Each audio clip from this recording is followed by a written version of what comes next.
Hey, y'all, Scott Horton here for Liberty.me, the social network and community-based publishing platform for the liberty-minded. Liberty.me combines the best of social media technology all in one place and features classes, discussions, guides, events, publishing, podcasts, and so much more. And Jeffrey Tucker and I are starting a new monthly show at Liberty.me, Eye on the Empire. It's just $4 a month if you use promo code SCOTT when you sign up. And hey, once you do, add me as a friend on there at scotthorton.liberty.me. Be free. Liberty.me. All right, y'all, welcome back. I'm Scott Horton. It's my show, The Scott Horton Show. On the line, I've got Marjorie Cohn, former president of the Center for Constitutional Rights, teaches law at the Thomas Jefferson School of Law in San Diego, and is the author of Drones and Targeted... the editor of Drones and Targeted Killings. Welcome back to the show. How are you doing, Marjorie? Good, Scott. I'm former president of the National Lawyers Guild. Oh, I'm sorry. That's fine. I screw those things up. No problem. I'm fine. How are you? National Lawyers Guild. I should have had that memorized correctly. Sorry. That's okay. Okay. Now, anyway, Thomas Jefferson School of Law. And, again, the book is Drones and Targeted Killings. So that'll have to go on my pile here somewhere. I'm on the Amazon page right now ordering it. And so you have the Spotlight article today at antiwar.com. The U.S. aids and abets war crimes in the Philippines. Take us back to 2001.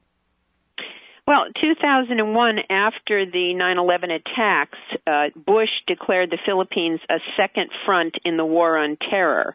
And the Philippine government used this as an opportunity to basically escalate its war against Muslim separatists and other people who were opposed to the policies of the government. And the Philippine military and paramilitary committed egregious human rights violations, some of the most underreported atrocities in the media today. And so I testified as an expert witness last weekend in Washington, D.C. at the International People's Tribunal on crimes against the Filipino people. And there were about more than 300 people there. It was an international panel of jurors who heard testimony for 2 days from 32 witnesses, many of whom had been tortured, forcibly evicted, lost loved ones, witnessed the killing of their loved ones. It was a very, very compelling proceeding. So people might be a little bit familiar with the first part of that story, not so much the war crimes, but the part about Abu Sayyaf, right? Al-Qaeda in the Philippines, got to go get him. Didn't hear too much about the war after that, though.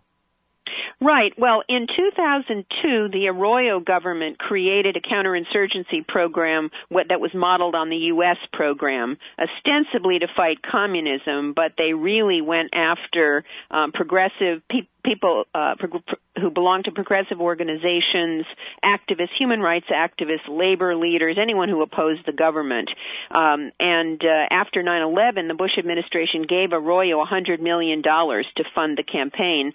Then when the Aquino government came in 2011, they just changed the name but continued this counterinsurgency program, which has led to tremendous repression, including large numbers of extrajudicial killings, that means outside of any court process, forced disappearances, torture, and cruel treatment. And many civilians, including children, have been murdered, and especially people who oppose the invasive mining corporations.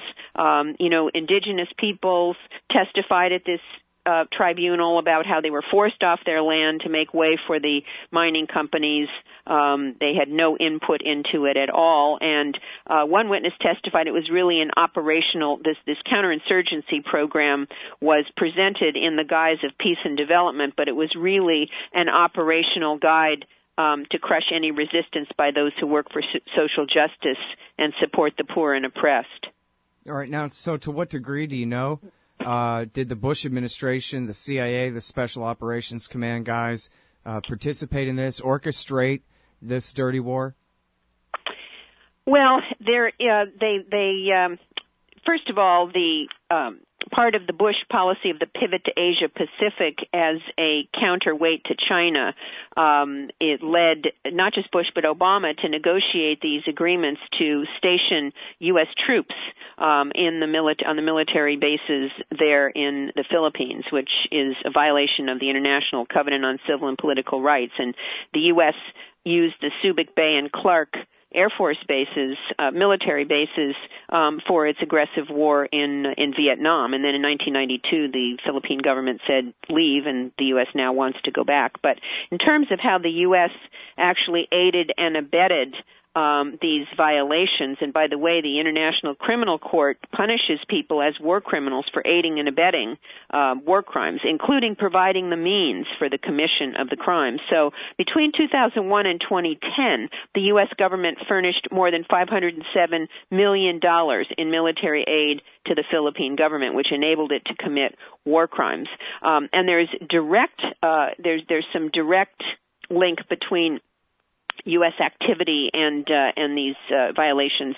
In January of this year, the U.S. planned and helped carry out the botched Mamasapano raid. Dozens of people died when commandos from the Special Action Force of the Philippine National Police entered Mamasapano, where the separatist Moro Islamic Liberation Front had a stronghold. The Obama administration had put a $5 million bounty on Marwan's head. Marwan was a terror suspect. And according to the Philippine Daily Inquirer, U.S. drones identified Marwan's hiding place, led the commandos to it, and provided real-time management capacity for the operation off the battlefield. It wasn't on the battlefield, which is, of course, illegal if it's not on the battlefield. Marwan was killed, but his finger was cut off and disappeared, and it then appeared at an FBI lab in the United States a few days later, where they performed DNA tests on the finger to confirm it was Marwan who has been killed. Yeah, pretty clear who was in on that whole thing. All right, so now, I guess a couple things. I'm sorry, did you say, or could you give us a ballpark on what kind of casualties we're talking about since the terror war or in the Obama years, or any kind of way that you could categorize it? And then if you could talk about your role in this tribunal that was held, where your testimony, I guess, is about the international law that ostensibly forbids Washington, D.C. from doing these things.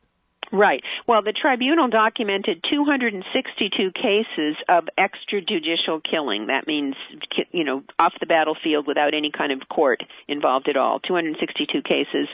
27 cases of forced disappearance. 125 cases of torture. 1,016 cases of illegal arrest. And more than 60,000 incidents of forced evacuation, many to make way for extraction by mining companies. And that's just in the last 5 years, from July 2010 to June 30th of this year. And those were committed by Philippine police, military, paramilitary, or other state agents operating within the chain of command.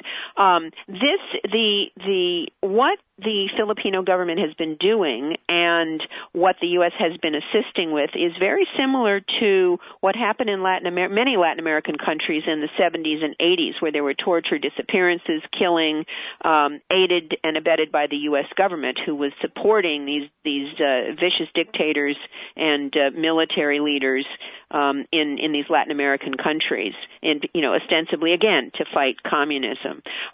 So my testimony documented some of these things and also talked about violations of international law. For example, the military bases at the U.S. is going to be in last year, Obama negotiated this, what's called an Enhanced Defense Cooperation Agreement, which paid lip service to the Philippines maintaining sovereignty over military bases in their country, but actually gives tremendous power to the U.S. This violates the well-established right of peoples to self-determination in the International Covenant on Civil and Political Rights. Killing civilians, and targeting civilians and not distinguishing between civilians and combatants violates the Geneva Conventions. Desecrating bodies, which also happened, violates the Geneva Conventions. The torture violates the Convention Against Torture and other cruel, inhuman, or degrading treatment or punishment. And so if you the Philippine military and paramilitary apparently rationalize their harsh treatment as necessary to maintain national security against people and organizations that seek to challenge or even overthrow the government. But the Convention Against Torture says unequivocally, and I quote, "No exceptional circumstances whatsoever, whether a state of war or a threat of war, internal political instability, or any other public emergency may be invoked as a justification for torture." So there is absolutely no justification ever for torture. And one witness who was very compelling was a 14-year-old boy who testified he was walking with family members to harvest their crops. And he said, "We were fired upon by soldiers. We said, 'We are children, sir.' But the soldiers killed his 8-year-old brother. And then the witness said, 'I embraced him. The soldiers said we were enemies. He was bleeding. The bullet exited in the back. He was dead when my mother saw him. We made an affidavit against the soldiers, but it was dismissed by the prosecutor.'" And many of these witnesses testified that they had filed complaints and nothing had happened, and this is part of the whole impunity of the Philippine government. And in many, many international law treaties, there is a duty to provide relief and reparations to victims. I also testified to that, and the Philippine government has been violating that. But we don't hear about this. Many people who read my article, which appeared on Truthdig and Huffington Post and a number of other blogs, said they'd never heard about this, and they knew about the vicious Marcos dictatorship some years back. But this is just a continuation of the same, aided and abetted by the U.S. government because of so-called strategic interests in the area, turning our head the other way and even facilitating through funding and military actual soldiers these human rights violations, and they are egregious. I mean, they're just really outrageous.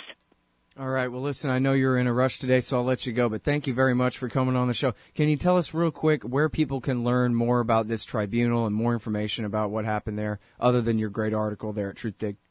Yes, if you Google International People's Tribunal on Crimes Against the Filipino People, then you will learn who the judges were. You'll see my testimony there, and also the decision of the jurors of the jury who found the Aquino government and the U.S. government guilty of these war crimes. Okay, and I see that's internationalpeoplestribunal.org. Thanks again, Marjorie. Good to talk to you. Thanks so much, Scott. Bye-bye. All right, so that's Marjorie Cohn. She is a professor of law at the Thomas Jefferson School of Law in San Diego and is the former president of the National Lawyers Guild. Oh, yeah, no, and the article at Truthdig is U.S. Aids and Abets War Crimes in the Philippines. Hey, y'all, guess what? You can now order transcripts of any interview I've done for the incredibly reasonable price of $2.50 each. Listen, finding a good transcriptionist is near impossible, but I've got one now. Just go to scotthorton.org/transcripts, enter the name and date of the interview you want written up, click the PayPal button, and I'll have it in your email in 72 hours max. You don't need a PayPal account to do this. Man, I'm really going to have to learn how to talk more good. That's scotthorton.org/transcripts.